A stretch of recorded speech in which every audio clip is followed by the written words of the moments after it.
Sidang Jumat yang dirahmati Allah Subhanahu wa Ta'ala. Marilah kita bersyukur kepada Allah Subhanahu wa Ta'ala atas segala nikmat,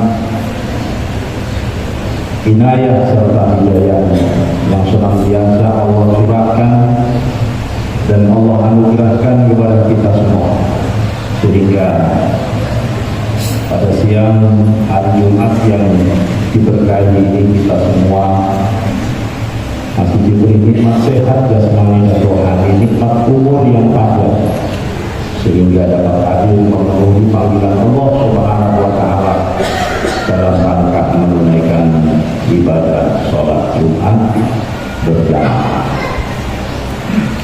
Mudah-mudahan sebagai pertanda rasa syukur kita kepada Allah Subhanahu wa Ta'ala dan dalam rangka upaya untuk senantiasa meningkatkan takwa kita kepada Allah Subhanahu wa Ta'ala, karena Allah berpegang fatazawwadu fa inna khairaz zadi taqwa wattaquni ya ulil albab, yang artinya maka berbekallah wahai segenap umat manusia, artinya persiapkanlah dirimu sebagaimana engkau diberikan kesempatan hidup saat ini di dunia dengan persiapan yang baik, yaitu persiapan yang baik sebelum berjumpa dengan Allah Subhanahu wa Ta'ala, yang Allah akan memberikan lebih baik dari yang sudah Allah berikan saat ini di dunia. Mungkin kalau kita hitung dengan angka, Allah menyediakan pemberiannya 100 buah, maka ketahuilah bahwa dari 100 itu baru 1 yang Allah berikan kepada kita di dunia, dan selebihnya yaitu 99 dipersiapkan Allah Subhanahu wa Ta'ala, yaitu kepada hamba-hamba ketika berjumpa dengannya. Dan mereka yang akan mendapatkan itu adalah mereka yang telah mempersiapkan dirinya dengan persiapan yang baik, dan persiapan yang baik itu adalah bertakwa kepada Allah Subhanahu wa Ta'ala. Sebagaimana Allah berfirman, wa may yattaqillaha yaj'al lahu makhraja wa yarzuqhu min haitsu la yahtasib. Kata Allah, barang siapa yang senantiasa bertakwa kepada Allah Subhanahu wa Ta'ala. Apa arti takwa itu, ma'asyiral muslimin? Menurut ulama kita bahwa at-taqwa majmu'ul ilmi wal amali wal istiqamah. Jadi 3 unsur yang jadi satu kesatuan. Sebagaimana yang dimaksud 3 unsur itu adalah pengetahuan, ilmu, yang dari pengetahuan sebagaimana ia menjadi wawasan kita dan kita mengetahuinya dan mengerjakannya, karena tidak mungkin orang yang disebut pandai itu adalah orang yang mengetahui sedangkan ia tidak melakukan apa yang dia ketahui. Maka kata ulama, fal alimul ladzi la ya'malu bi ilmihi la yakunu muttaqin. Bahwa orang yang berpengetahuan, berilmu tetapi tidak mengamalkan ilmunya, artinya sebagai seorang muslim dia tahu bahwa kewajibannya adalah melaksanakan ibadah sholat, tapi dia tidak mengerjakan perintah sholat, maka oleh ulama kita disebut bahwa orang yang demikian adalah orang yang belum masuk kategori sebagai orang yang bertakwa kepada Allah Subhanahu wa Ta'ala. Bahkan menurut ulama kita belum cukup hanya sekedar mengamalkan, sehingga disebutlah orang-orang yang beriman itu meraih derajat takwa. Karena masih ada satu unsur yang harus melekat pada dirinya. Satu berilmu, yang kedua beramal, dan yang ketiga adalah istiqomah. Artinya sholat 5 waktu ini dikerjakan sepanjang hayat hidup kita. Sebagaimana Allah Subhanahu wa taala berfirman, "Inna sholati wa nusuki wa mahyaya wa mamati lillah." Bahwa hidupku, matiku, sholatku, pengabdianku, artinya ibadah kita secara vertikal kepada Allah Subhanahu wa taala, serta ibadah kita secara horizontal sesama manusia.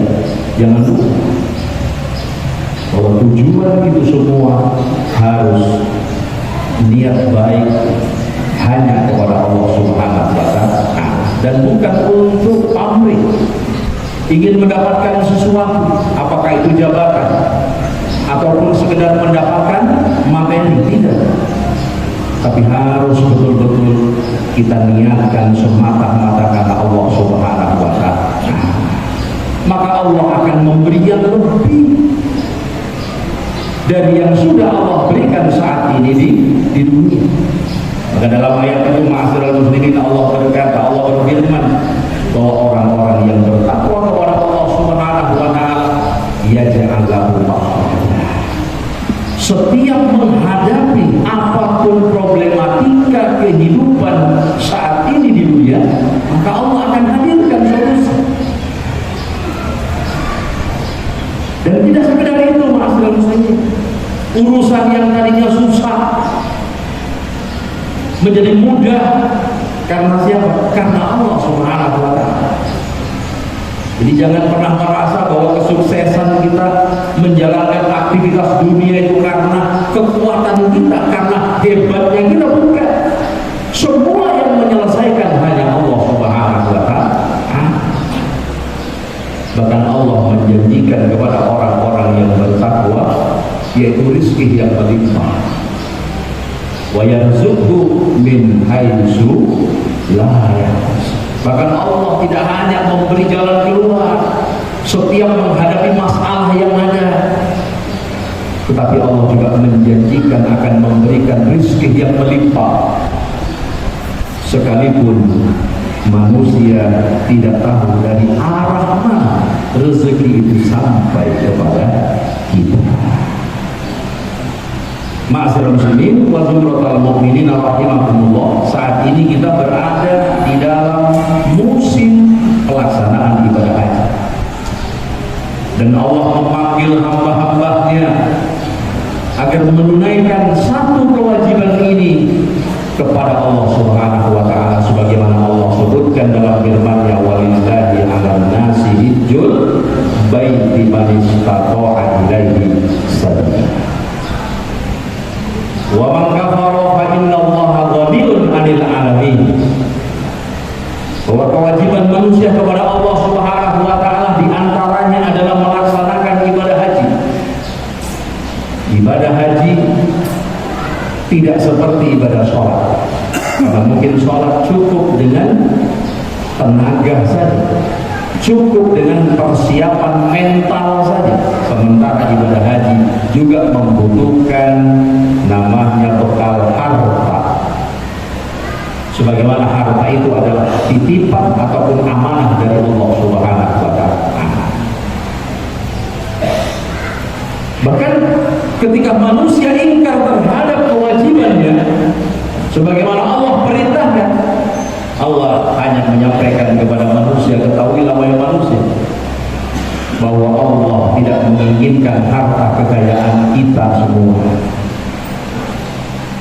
bahwa kita yang Allah takdirkan, kita yang Allah mampukan untuk menjadi tamunya dalam rangka menunaikan ibadah haji, dalam rangka menunaikan ibadah umroh, itu semata-mata karena kewajiban kita kepada Allah. Dan di balik kewajiban itu, ma'asyiral muslimin, banyak hikmah, banyak manfaat, banyak faedah yang akan Allah berikan kepada hamba-hamba. Dalam surat Haji Allah berfirman, wa'adzin fin nasi bil haji ya'tuka rijalan wa ala kulli dhamirin ya'tina min kulli fajjin amik. Bahwa Allah berseru kepada manusia melalui siapa? hambanya, yaitu manusia yang pertama, siapa? Adam alaihissalam, yang kemudian secara turun-temurun ini dilanjutkan oleh generasi-generasi setelahnya, termasuk Nabiullah Ibrahim alaihissalam, di mana Nabi Ibrahim adalah sumber daripada bapaknya Nabi dan Rasul. Karena Nabi kita Muhammad alaihissalam tentu ujungnya apabila kita telusuri sampai kepada Nabiullah Ibrahim. Bahkan ia menjadi dua contoh manusia terbaik sepanjang masa. Karena hanya dua nama itulah yang setiap dalam ibadah sholat kita, nama itu kita sebutkan di dalam sholawat Ibrahim. Artinya itulah kalau ada manusia masyarakat muslim. Dan sejarah panjangnya pun dapat kita simak dalam kisah-kisah para nabi, para rasul, di mana hidup mereka sangat tegar dan yakin kepada Allah Subhanahu wa taala dan ajaran-ajarannya. Maka setiap yang menghadapi masalah selalu ada solusi. Masih ingat Ibrahim ketika akan dibakar, datang pertolongan dari Allah Subhanahu wa taala dengan mewahyukan kepada api agar api menjadi dingin untuk manusia yang dicintainya, manusia yang dikasihinya, yaitu Nabi Ibrahim alaihissalam. Berkat apa ma'asyiral muslimin? Berkat takwanya kepada Allah Subhanahu wa taala. Kewajiban ibadah haji ma'asyiral muslimin juga harus menjadi perhatian bagi kita semua, bahwa ibadah haji ini bukan pamer harta, bukan pamer jabatan, bukan pamer fisik, bukan pamer religi, tidak ma'asyiral muslimin. Tapi Allah katakan di dalam ayat yang tadi kita dengarkan bahwa setiap manusia mendapat seruan, dipanggil oleh Allah Subhanahu wa taala untuk menunaikan ibadah haji, sehingga mereka ada yang datang berjalan kaki, ya'tuna rijalan, bahkan dari penjuru yang paling jauh, artinya dari titik nol yaitu Makkah Al-Mukarramah sampai kepada penjuru yang paling jauh, mereka pun datang atas panggilan Allah Subhanahu wa taala. Dan Allah tidak menyia-nyiakan kedatangan mereka ma'asyiral muslimin. Justru Allah akan memberi lebih dari yang sudah Allah berikan saat ini kepada kita di dunia. Perhatikan ayatnya. Allah katakan, liyashhadu manafi'a lahum. Apa tujuan Allah perintahkan kita untuk sholat? Apa tujuan Allah perintahkan kita untuk melaksanakan ibadah haji? Satu, Allah katakan liyashhadu manafi'a lahum. Ketahuilah bahwa Allah perintahkan sholat, Allah perintahkan haji, Allah perintahkan puasa, justru agar manusia mendapatkan manfaat dari perintah-perintah itu ma'asyiral muslimin.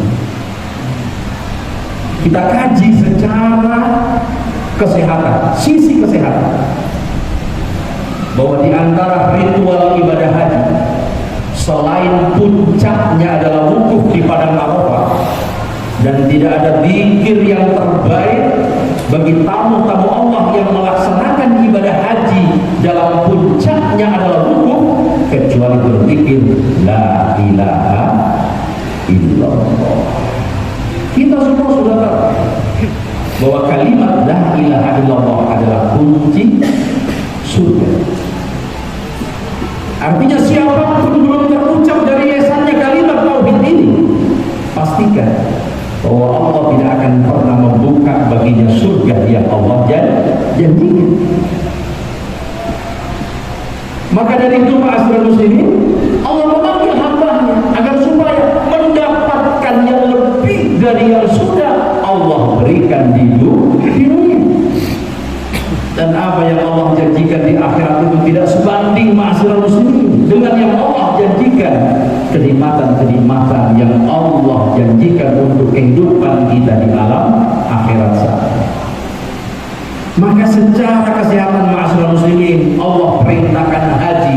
Di antara ritual kita adalah wukuf di padang Arafah, mengelilingi Ka'bah 7 kali putaran. Bahkan dari Safa sampai Marwah, ritual sa'i itu juga 7 kali ma'asyiral muslimin. Secara kesehatan, bahwa arti dari tawaf ataupun sa'i yang menggunakan kaki kita sendiri ma'asyiral muslimin, ini sesungguhnya berfungsi untuk memberikan kemudahan terutama organ tubuh kita agar peredaran darahnya lancar dan normal. Karena tawaf itu artinya betis ma'asyiral muslimin, kaki yang kita gunakan ini. Maka Allah katakan tawaf mengelilingi Ka'bah, bahkan tawaf antara bukit Safa dan Marwah. Inna Safa wal Marwah min sya'airillah, faman hajjal baita aw i'tamara fala junaha alaihi ayyat tawwafa bihi. Allah tidak mengatakan ayas'ah untuk sa'i, untuk berusaha, tidak, tapi tawaf. Artinya kalau tawaf itu kita artikan sebagai kaki betis kita, dan itu tujuannya dari kaki yang kita gunakan berjalan, maka jantung ini memompah darah akan lebih mudah. Inilah manfaat yang Allah janjikan dengan syariat Allah Subhanahu wa ta'ala kepada hambanya, mengundang hambanya untuk datang ke Baitullah menunaikan ibadah haji, bahkan datang ke Masjid Shalihin ini dalam rangka menunaikan ibadah sholat. Itu diantara dari faedah, sekian banyak faedah yang bisa kita kupas. Liyashhadu manafi'a lahum. Yang kedua, wa yadhkuru smallahi fi ayyamin ma'lumat. Dan agar supaya manusia dengan syariat sholat, dengan syariat haji, agar senantiasa berzikir kepada Allah Subhanahu wa ta'ala. Maka zikir yang dibaca pada ayyamin ma'lumat yang kita sebut dengan hari tasyrik itu, mulai tanggal 11 sampai tanggal 13, bahkan diawali mulai terbenamnya matahari pada tanggal 9, sehingga gema takbir akan disuarakan di mana-mana. Tidak hanya pada tamu-tamu Allah yang melaksanakan ibadah haji, tapi kita pun di tanah air bergema takbir, Allahu Akbar, Allahu Akbar, Allahu Akbar, la ilaha illallah, Allahu Akbar, Allahu Akbar, wa ilah. Tidak ada yang besar, tidak ada yang lebih agung, bahkan patut kita agungkan dalam kehidupan kita ini, kecuali Zat yang Maha Kuasa, Zat yang Maha Esa, Zat yang Maha Suci, Zat yang Maha Pengasih, dan seterusnya, yaitu Allah Subhanahu wa ta'ala. Dan yang terakhir ma'asyiral muslimin, di balik syariat Allah Subhanahu wa ta'ala, Allah juga ingin menyampaikan kepada kita bahwa kita nggak boleh kikir, kita nggak boleh bakhil, kita nggak boleh pelit. Maka di akhir ayat itu Allah katakan wa kulu minha wa atimul ba'isal faqir. Artinya ada satu kewajiban jamaah-jamaah yang melaksanakan ibadah haji.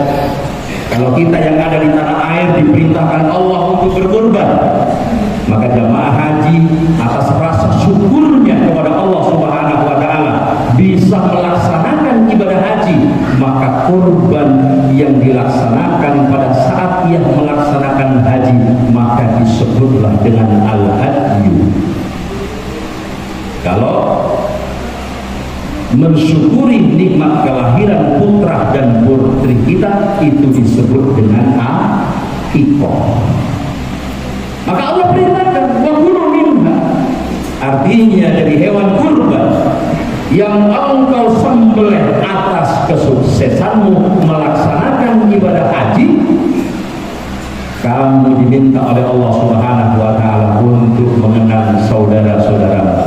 Artinya makanlah dari hewan kurban itu, dan jangan lupa agar supaya engkau juga membagikan kepada saudara-saudaramu. Siapa? Mereka adalah andai taulah, mereka adalah orang-orang yang tidak mampu, bahkan siapapun yang akan mendapatkan hak-hak itu, sebagaimana hak-hak itu adalah yang diatur oleh Allah Subhanahu wa ta'ala. Ma'asyiral muslimin wa zumratal mu'minin rahimakumullah. Inilah sekelumit dari syariat Allah Subhanahu wa taala yang apabila kita kaji dan kita dalami ma'asyiral muslimin, maka akan menjadi sebuah kekuatan yang luar biasa. Sebagaimana janjinya, wa may yattaqillaha yaj'al lahu makhraja wa yarzuqhu min haitsu la yahtasib.